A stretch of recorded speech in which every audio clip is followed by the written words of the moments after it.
Welcome to another episode of Anavarna. I'm Janani Jairaj, and today we have with us Mr. Ganesh. Welcome, sir. Thank you. Let me give you all a quick introduction. Mr. Ganesh, the Senior Vice President of Innovent Engineering Solutions Private Limited. He was born in Belluru, Hassan district. He pursued mechanical engineering at AIT Chikmagaluru. He has led a team of design and stress engineers for several NPI and design improvement and research projects covering situations of components and assembly characterized by structural, thermal, and fluid loads, wherein he has contributed to risk management, critical hand calculations, result interpretation, sensitivity analysis, and optimization. Additionally, he has contributed to competency development in the areas of composites, rotordynamics, and lifting, fatigue, and fracture mechanics. His course on critical thinking has been well received not just in leading universities but also in leading industries with a commendable feedback. Now, his second book on critical thinking has granted the copyright. To start off with, sir, could you give a few details about your background and your childhood? I completed my high school, college, as well as engineering in Chikmagalur itself. I came to Bangalore in the year 1998, and my first, work experience was with ISRO, where I joined as a contract engineer. And when I was working with ISAC, I got opportunity both at BARC and HAL, and I chose to join Hindustan Aeronautics Limited. I started my career with engine division. In fact, I worked with various military engines there. And then I moved on and then joined Quest Rolls-Royce. And there I spent good amount of time working on several civil engines and several new product introductions. And I also did a lot of competency development for various engineering groups. And later I took up the current job. So in current job, I not only take up a lot of research assignments, but also we consult a lot of engineering firms, and also we do the capability development for a lot of engineers across the spectrum of mechanical sciences. Okay, so for this, how have your family been supportive Yes, for your decisions? family generally supports you because family is called so because it always behind you for every initiative that you take up in life. And in fact, my family has been extremely cooperative, and especially my son has been always the source of inspiration because he is technologically oriented. Every time I'm trying to do something in engineering, he comes out with innovative ideas and proposals. In fact, he has been earnestly following Elon Musk. He staunchly subscribes to everything Elon Musk does. So therefore I get a lot of inspiration. Of course, my wife also helps me a lot. I mean, she also shares a bit of documentation whenever it is needed, be it correcting my books or correcting my papers for various presentations. So that way, my family is also not just supporting, it also is involved actually in my work. Okay. How have your parents been supportive of your decisions? Yeah, in fact, my parents, are not into engineering, but they are matured, and they also, have the spiritual dimension and a spiritual approach to life, and that is where they are able to manage things very well. In fact, whenever I'm at crossroads, whenever I don't have the emotional maturity to take a decision, I go to them, and that is where they guide me spiritually. Of course, I know technically what is right, wrong. I can make my decisions, but when it comes to certain emotional facets of the situation, it is they who help me manage. And that way I have been very lucky and extremely thankful to the Almighty. Okay, sir. Sir, can you tell us what inspired you to write your book, Critical Thinking? Yeah, both in HAL as well as especially when I was working on one of the critical assignments, that is XWB engine for Rolls-Royce. Things incepted from conceiving the concept and then selecting the best concept, verifying it, validating it, and then finally, converting that into product. This took Okay. a lot of systematic critical thinking. Streamlined thinking pattern had to be applied. And in the process, I saw several of the young engineers, used to fail. They used to confront a lot of difficulties. And in most of the corporate houses, you have this practice of measuring number of defects per 100 hours. So that is one of the quality indices. And I saw that most of the youngsters who graduate, even some of them were from IIT, IISc, some of the premier institutes, but the engineering skill they possessed was not up to the mark. That was not up to the mark in the sense that was not the one that was needed for product development. That is where I thought, whatever experience, whatever struggles I had, I have to put that in the book form so that I can pass all that to my younger generation so that they are actually benefited out of it. Was in Chikmagalur. My exposure was limited. The only thing I knew that mechanical engineer has a role in every industry, be it an auto industry, be it an aero industry, be it a space industry. But technologically, my exposure was highly limited. But then as I started my journey, I slowly, falling in love with mechanical engineering. And thankfully, I got better and better opportunities. Of course, gas turbine technology is next to rocket science.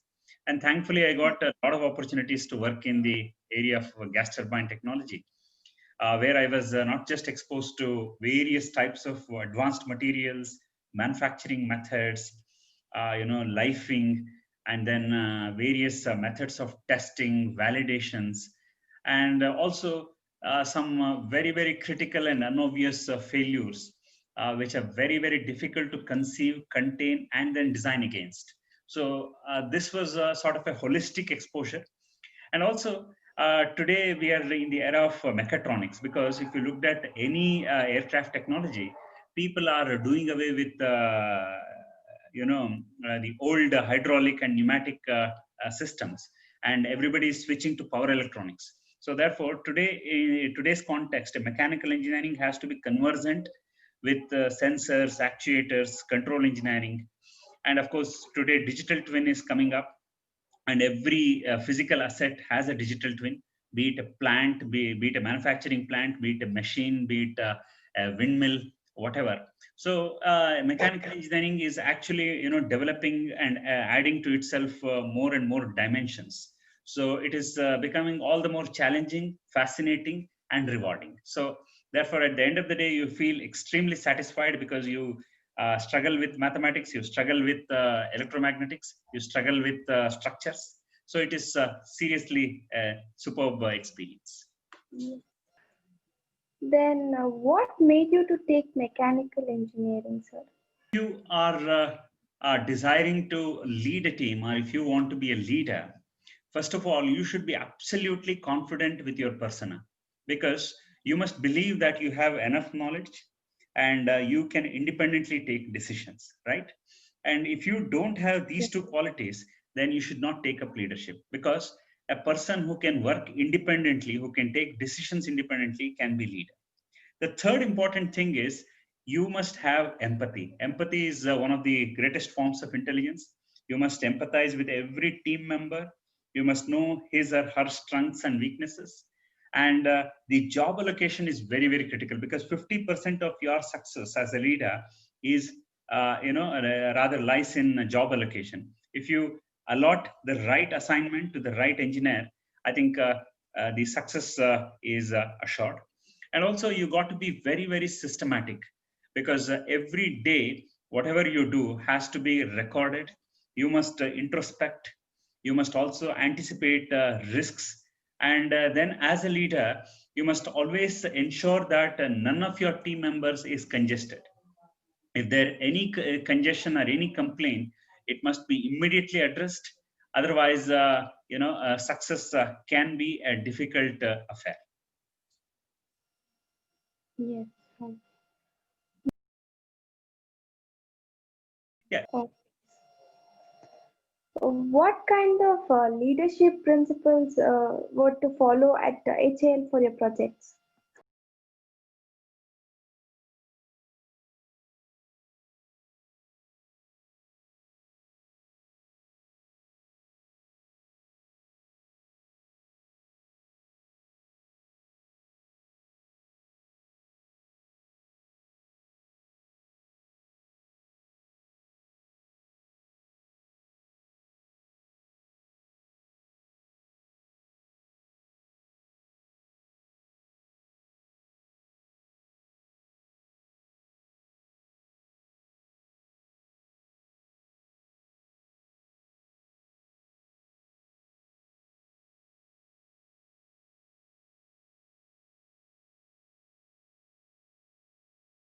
Now, sir, can you tell us about your NPI projects which fetched you your ASET National Award? Yeah.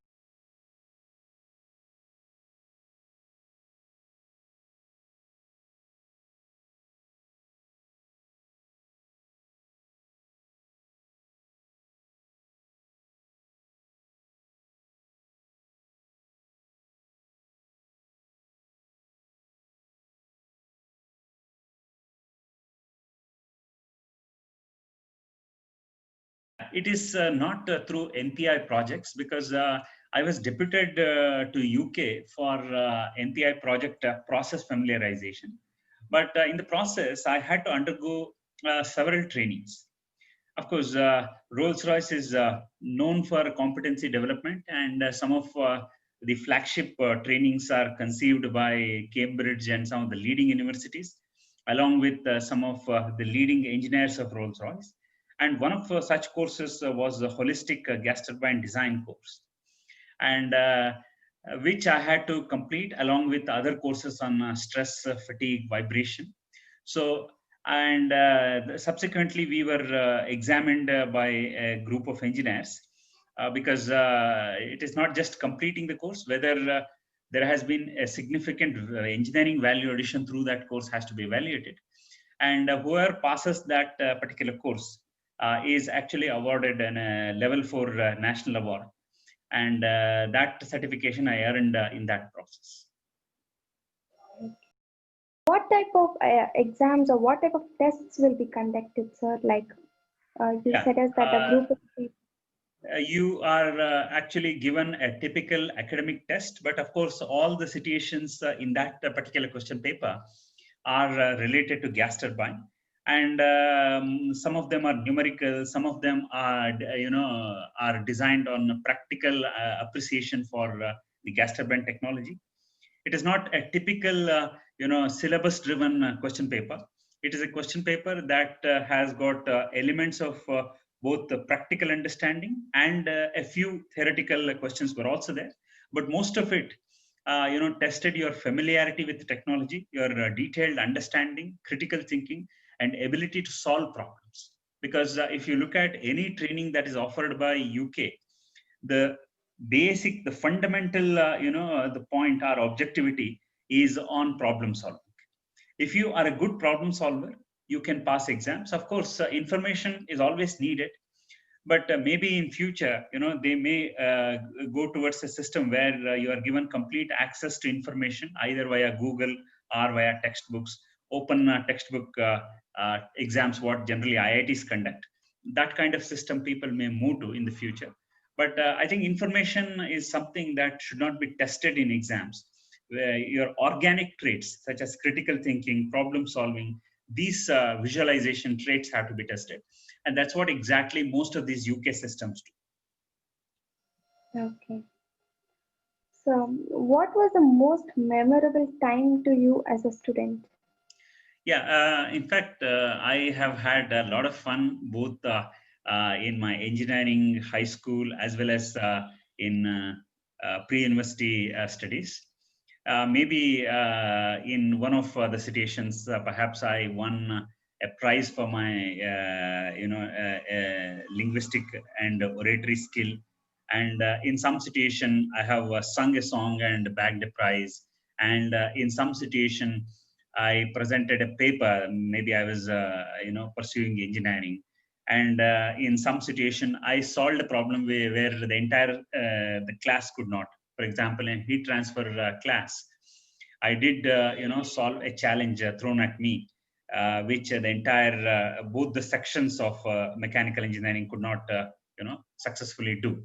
And also I have been to several truckings, and, I have had a lot of camps during the vacations in engineering. So I have had a lot of fun. So it's been sort of a mixed bag. Okay. Then, who was your mentor for all your decisions who made in your life? Yeah, there have been several people who have inspired me, who have given me the knowledge. But what I personally believe is mentor is just, the one who finds a path for you. He's just a pathfinder for you. And it is entirely your responsibility that you walk on that particular path. Your destination either could be failure or success, it doesn't matter. But then a mentor cannot actually make you. That is why, even if you look at some of the centers of excellence, such as IITs, are known for learning, not for teaching, because you can show them the path, you can inspire them, you can give the thinking pattern, how to think, all that, but you cannot make them think, right? So that is where Yes. mentors actually inspire you. They actually show you the path. They are the torch bearers, but then ultimately it is you who would have to complete the journey and, hug the success. Very, very wise words, sir.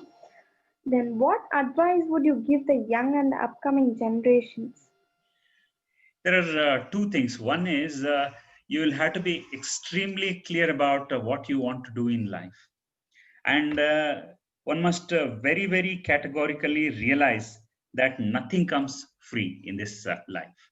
If you have a goal, and that goal demands a detailed sacrification, it could be in terms of academic hard work, or it could be in terms of physical hard work, mental hard work. And if you are very, very clear about what you want to achieve, you must also be equally clear about the sacrification that it demands. And the second thing, you must have a spiritual dimension in life. You must have empathy for parents, you must have empathy for friends, empathy for society. You should be kind hearted, you should be accommodating. And this attitude carries you a long, long way, because this world is filled with knowledge, filled with good people. It is entirely up to you how you utilize them, how you take that knowledge, and how you create your path. So there is no dearth of knowledge, there is no dearth of good people, there is no dearth of resources. It is entirely up to you how you build your bridge from where you are to the point where you want to reach. Yes. Um, Very nice meeting you, sir. It's Thank you entirely my so much. pleasure. Thanks for your support and cooperation. It was nice meeting you. Thank you, sir. Thank you. Thank you.